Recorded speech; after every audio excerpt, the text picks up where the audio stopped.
Hi, my name is Mrs. Lewis and I am the visual art teacher here at Van Wert High School, and today I'm going to be talking to you about studio art. So studio art is a semester-long course in which students can choose what kind of mediums they would like to explore. So you can do studio digital, studio drawing, studio painting, studio ceramics, and studio sculpture.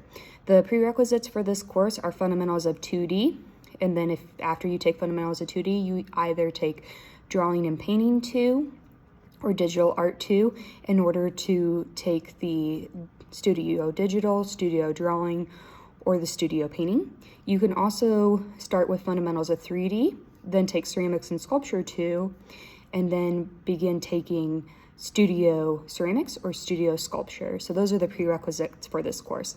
So in studio art, students are spending a semester coming up with content, their own content for their artwork and a theme that they want to centralize their work around.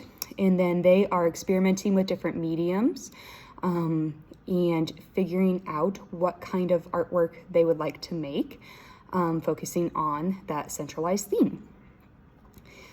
Like my other courses, students are required to fill out a rubric after they are done with their project, letting me know how they think they did on their project, and then I give them a grade as well.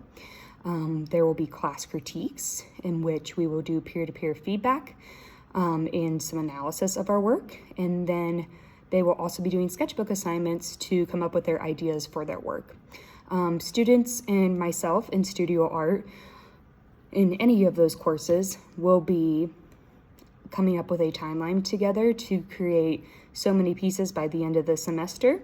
And then at the end, their final requirement is to create a portfolio of their work, showcasing all the work that they have done so far, and giving it titles, writing a general proposal of their work, and kind of what they learned, and then continuing to add photos to that portfolio, which is great because if they decide to take AP art as a senior or go into college for art, they have this portfolio to show to professors, to people they might want a job from. So this is a great starting place to build that professional character within the world of art. So that is studio art and a little bit of what we will be doing in that course.